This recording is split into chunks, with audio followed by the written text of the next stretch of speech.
अस्सलाम वालेकुम एवरीवन।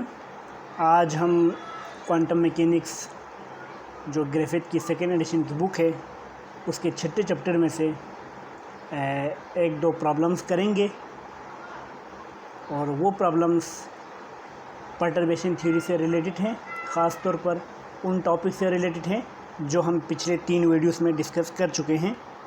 और ये प्रॉब्लम करने के बाद हम अगले टॉपिक्स की तरफ जाते हैं और इनके बाद उन टॉपिक से रिलेटेड हम प्रॉब्लम डिस्कस करते हैं। तो आज हम 6.1 प्रॉब्लम करेंगे जो हमारे पास दिया हुआ है। इस प्रॉब्लम में कहा यह जा रहा है कि suppose we put a delta function bump in the center of infinite square well h prime is equal to alpha delta into x minus a upon 2 where a is constant. यानी कि एक पर्टर्बेशन दी जा रही है जो कि वो delta function की शक्ल में है और ये जो पर्टर्बेशन दी जा रही है इनफाइनाइट स्क्वायर वेल के बिल्कुल सेंटर पे यानी कि a अपॉन 2 पे दी जा रही है। a बेसिकली विड्थ है उस इनफाइनाइट स्क्वायर वेल की और a अपॉन 2 इसका बिल्कुल सेंटर है। उस सेंटर पर h प्राइम दी जा रही है, ठीक। और इसके साथ जो अल्फ़ा मल्टीप्लाई हो रहा है ये वाला वो क्या है, एक कांस्टेंट है, एक पैरामीटर है जो शुरू से लेकर आखिर तक पर्टर्बेशन में कांस्टेंट रहेगा, ठीक। इसका ए पार्ट हमसे पूछा है फाइंड द फर्स्ट ऑर्डर, ये वाला A part, find the first order correction to allowed energies. हमें क्या कहा कि इनफाइनाइट स्क्वायर वेल के अंदर जो अलाउड एनर्जीज है इनके अंदर फर्स्ट ऑर्डर करेक्शन मालूम करें। फिर इसके बाद कहते हैं explain why the energies are not perturb for even n is equal to even या इवन n। अगर नंबर ऑफ़ n यानी इवन हो तो वहाँ पे जो है ना सिस्टम पर्टर्बेशन करने के बाद भी अनपर्टर्ब रहती है और एनर्जीज़ भी अनपर्टर्ब रहती हैं for the value of n is equal to even. मिसाल के तौर पर अगर हम उसको आसानी से समझना चाहें तो इनफाइनाइट स्क्वायर वेल के लिए अनपर्टर्ब अलाउड एनर्जीज़ ये हैं, these are the unperturb allowed energies, ठीक। और इसके अंदर बहुत सारे आइगन स्टेट्स हैं और जिनकी corresponding energies Sai E1 E2 E3 वगैरह हैं।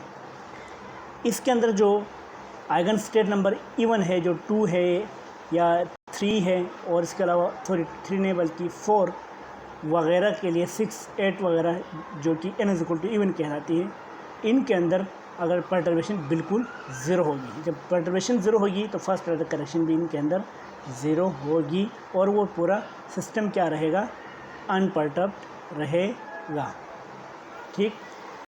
तो हमें ये हो गया। फिर हमें यही बताना है कि इवन n के लिए सिस्टम अनपर्टर्ब्ड क्यों रहती है।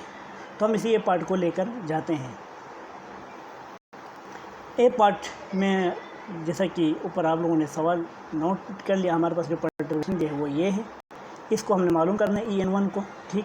फिर इसके बाद इसी के अंदर इवन वैल्यू ऑफ n के लिए पर्टर्बेशन नहीं होती बल्कि अनपर्टर्ब रहती है सिस्टम, यानी system mean infinite square well के अंदर जो इवन आइगन स्टेट्स और इवन आइगन एनर्जी से वो अनपर्टर्ब रहते हैं। यानी कि पर्टर्बेशन से पहले जो रहती थी या एनर्जीज या आइगन स्टेट्स थी वो एज इट इज़ रहते हैं पर्टर्बेशन के बाद भी। तो हम इसी पार्ट नंबर ए को करते हैं। तो पार्ट नंबर ए में है, पार्ट नंबर ए में ये है फर्स्ट ऑर्डर एनर्जी करेक्शन। किसी भी सिस्टम के अंदर फर्स्ट ऑर्डर एनर्जी करेक्शन मालूम करने का फार्मूला है और ये फार्मूला हमने प्रीवियस लेक्चर नंबर 3 के वीडियो में अपलोड कर चुके हैं। वहाँ पे इस फार्मूले को हमने डिराइव किया था। अगर किसी को इसमें मसला है या ये कहाँ था या इसमें इसको ये क्वेश्चन कैसे लाया, ये अगर आप लोगों को समझना है तो आई विल प्रेफर आप पहले लेक्चर नंबर 3 को देखें, वहाँ पे इस क्वेश्चन को बाकायदगी से डिराइव किया हुआ है। अच्छा जी, तो यहाँ पे जो साई n नॉट है वो इनफाइनाइट स्क्वायर वेल की अनपर्टर्ब्ड आइगन स्टेट है, ये भी इनफाइनाइट स्क्वायर वेल की अनपर्टर्ब्ड सिस्टम है, ऊपर नॉट से रिप्रेजेंट है। और ये जो h है वो हमारे पास ऊपर दिया हुआ है, इनको हम यहाँ पुट करते हैं। तो इनफाइनाइट स्क्वायर वेल के लिए अनपर्टर्ब्ड आइगन स्टेट जनरल ये है और ये h जो है वो डेल्टा फंक्शन है और ये साई n नॉट वो ये है, इनको यहाँ पे हमने पुट किया। और इसके बाद हमारे पास जो अल्फ़ा है, ये वाला हमारे पास जो अल्फ़ा है वो कांस्टेंट है, बाहर निकालते हैं इंटीग्रल के। और √2 यहाँ भी है, √2 अपॉन ए यहाँ भी, इनको मल्टीप्लाई करने से रूट कैंसिल हो जाएगा, बाहर 2 डिवाइड बाई ए आ जाएगा, ठीक। और साइन मल्टीप्लाई करने से साइन स्क्वायर आ जाएगा, ठीक। और एंगल क्या रहेगा यहाँ पे, n पाई अपान ए एक्स रहेगा, और delta function as it is, ठीक। और इसके अलावा हमारे पास डेल्टा फंक्शन की प्रॉपर्टी ये है कि जब कोई फंक्शन इंटीग्रेट हो रहा हो -∞ से लेकर +∞ तक, और इसके अंदर दो फंक्शंस हो, f(x) और डेल्टा फंक्शन हो, तो इसका सॉल्यूशन इंटीग्रेशन क्या आ जाएगा, f(x) आ जाएगा। और x की जगह में जो डेल्टा फंक्शन के अंदर जो कांस्टेंट a है, ये कोई भी नंबर हो सकती है, तो वो कांस्टेंट नंबर a पहले वाला फंक्शन के x की जगह में आएगा। ये डेल्टा फंक्शन की प्रॉपर्टी है। इसी प्रॉपर्टी को यूज़ करते हुए हम यहाँ पे कुछ इसी तरह करना चाहते हैं। सॉरी, यहाँ पे भी इंटीग्रल है -∞ से +∞ तक, क्योंकि हमने डेल्टा फंक्शन की प्रॉपर्टी अभी तक इस्तेमाल नहीं किया है। अब हम यहाँ पे नीचे आके इसी को कर लेते हैं कि ये फंक्शन है डेल्टा, ये दूसरा फंक्शन है। अब इसके अंदर जब ये इंटीग्रेशन अगर हम ख़त्म करना चाहें तो ये a की वैल्यू है, a/2 है, इसको हम इस x में रखेंगे और इंटीग्रेशन को ख़त्म करेंगे, तो इसका नतीजा यहाँ पे मिल रहा है। इस इक्वेशन के अंदर इंटीग्रेशन हमने ख़त्म किया, जो n पाई अपान a तो एज इट इज़ है, लेकिन यहाँ पे x की जगह में हमने a/2 पुट किया है, तो a कैंसिल हो गया, तो 2α/a sign square n pi upon a आ गया। ये आपका फर्स्ट ऑर्डर एनर्जी करेक्शन है जनरल के लिए, general first order energy correction है ये। This is your first order energy correction. अब फॉर n = इवन, अगर हम यहाँ पे n = कोई इवन नंबर रखे, 2 रखे, 4 रखे, 6 रखे, 8 रखे वगैरह, तो ये क्या हो रहा है, for the even number of n the sine square n pi upon 2 is going to be 0। So 0 multiply by 2α/a is also going to 0।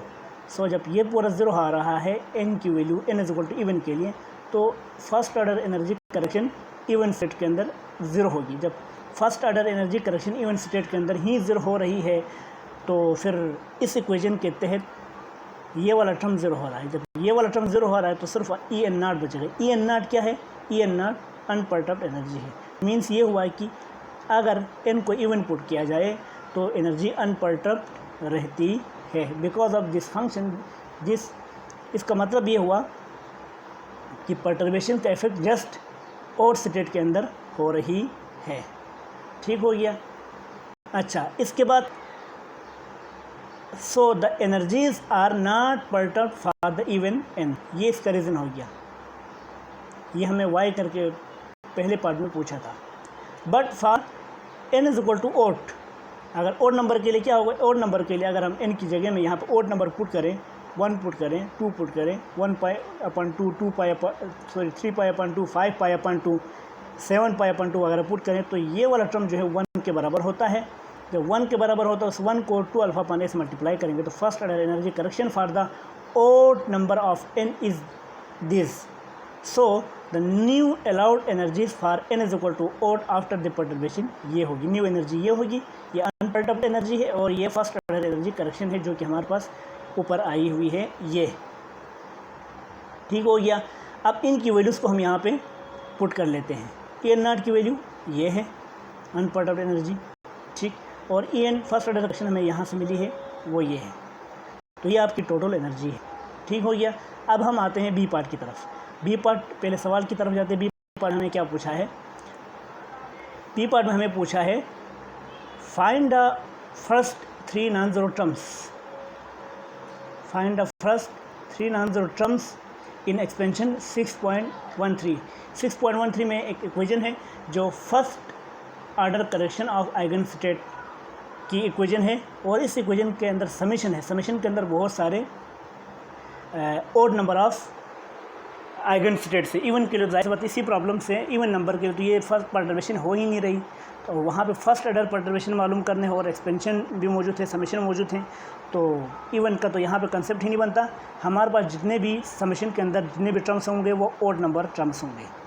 So find the first 3 non-zero terms in the expansion 6.3 of the correction to the ground state.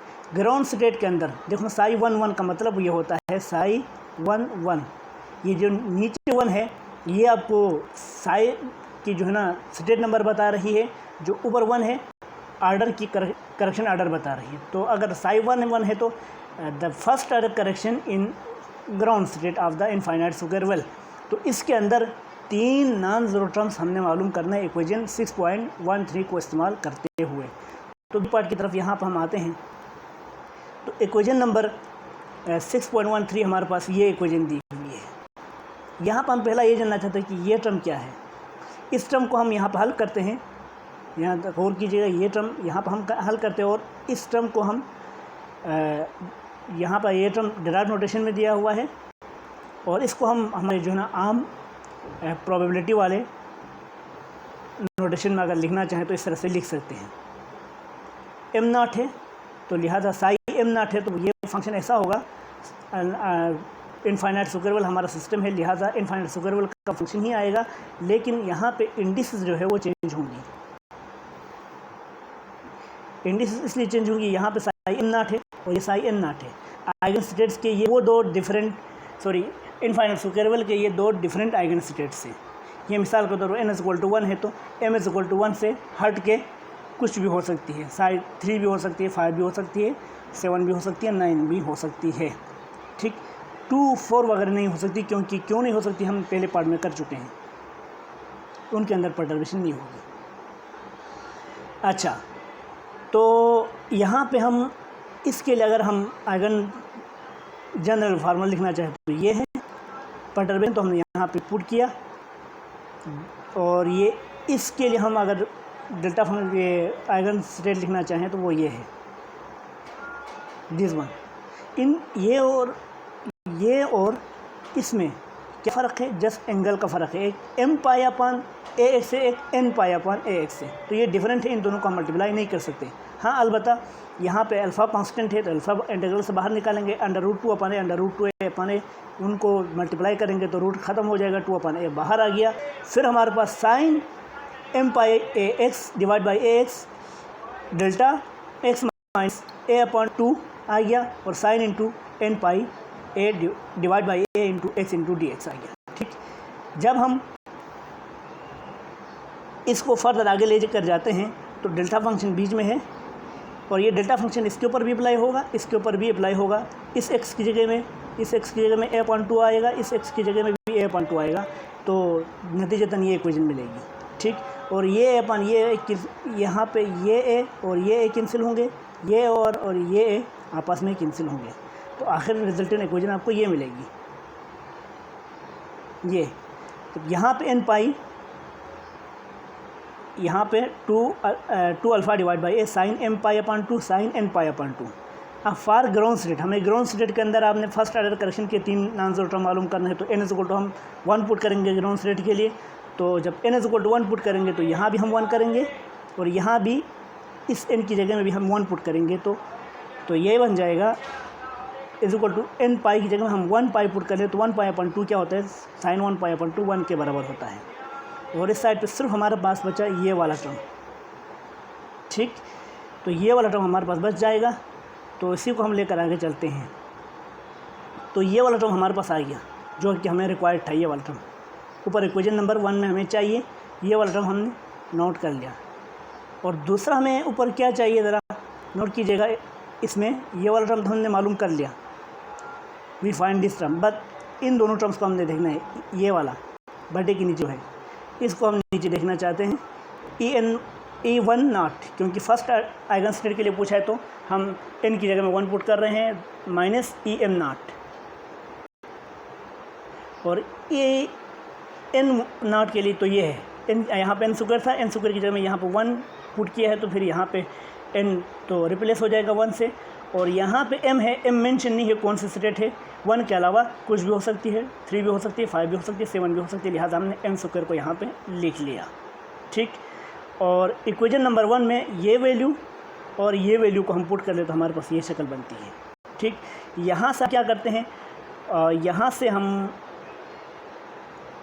ये वाला जो factor के denominator में 2 में है इसको ऊपर भेज देते हैं, ठीक है। 2 अल्फ़ा इसी upon a as it is है, n pi square h cut square बटे के नीचे रहेगा और साथ साथ यहाँ पे ये वाला टर्म और इस टर्म में pi square h square 2m a square divide by और minus m square h cut square pi square 2m a square common है, तो इसको यहाँ से कॉमन निकाला तो हमारे पास अंदर बचेगा 1 माइनस m स्क्वायर बचेगा। Since we exclude m equal to m, यहाँ पे m इक्वल टू इवन तो हमने एक्सक्लूड किया, इवन तो नहीं हो सकते, इवन के लिए तो परटर्बेशन नहीं होगी। और for n is equal to odd the first 3 non zero terms for the first order correction in eigen state are given by, तो इसके टर्म्स ये होंगे। यहाँ पर आपने जस्ट क्या करना है, m इज इक्वल टू 1 नहीं पुट करना है, 1 साइड के तमाम आउट स्टेट पुट करना है। m इज इक्वल टू आप यहाँ पे 3 रखें, ये 3 साथ साथ यहाँ पे आप पहले एक दफ़ा 3 रखें, 3 यहाँ पे रखें m की जगह में। ये सब समीशन है, समीशन के अंदर आपने एक्सपेंशन करना है, बहुत सारे टर्म्स आएंगे, लेकिन हमने फर्स्ट 3 नॉन जीरो टर्म्स। और ओड नंबर के लिए ओड नंबर 1 तो हम नहीं पुट कर सकते क्योंकि आइगन स्टेट ग्राउंड स्टेट हमें पूछा गया है, तो हमने 1 n की जगह में पुट किया है। अब m की जगह में 3 हो सकती है, 5 हो सकती है और 7 हो सकती है वगैरह। तो अगर हम 3 पुट करें यहाँ पे m की जगह में, यहाँ भी 3, यहाँ भी 3, यहाँ भी 3, तो हमें ये वाला टर्म बनता है, ठीक। m की जगह में अगर हम 7 पुट करना चाहें, 5 पुट करना चाहें, यहाँ यहाँ और यहाँ, तो हमारे पास ये वाला टर्म बनेगा, ठीक। और m की जगह में अगर हम 7 पुट करना चाहें, यहाँ और यहाँ और यहाँ, तो हमारे पास ये वाला टर्म बनेगा, ठीक। और इसके बाद अगर हम इसको 8 को हम अगर कॉमन निकालें बाहर, तो 8 कॉमन -1/8 कॉमन निकालें यहाँ से यहाँ से यहाँ से, तो हमारे पास ये वाला टर्म ये बन जाएगा, दूसरा टर्म ये बन जाएगा, तीसरा टर्म ये बन जाएगा, ठीक। और यहाँ से जो 4 है बाहर, वो 4 और नीचे जो डिवाइड बाई 2 है वो कैंसिल होंगे, माइनस बाहर चला जाएगा, ये वाला तो बाहर ऑलरेडी है। सिर्फ यहाँ पे आपके पास जो साई n 3 अनपर्टर्ब आइगन स्टेट 3 और 1/2 अनपर्टर्ब आइगन स्टेट 5, 1/6 अनपर्टर्ब आइगन स्टेट 7 होगी, ठीक होगी। Which is required 3 non zero terms in the first order correction in eigen state of ground state, ठीक हो गया। ये हमारा आज का लेक्चर है, इसी के साथ ये लेक्चर ख़त्म हुआ चाहता है।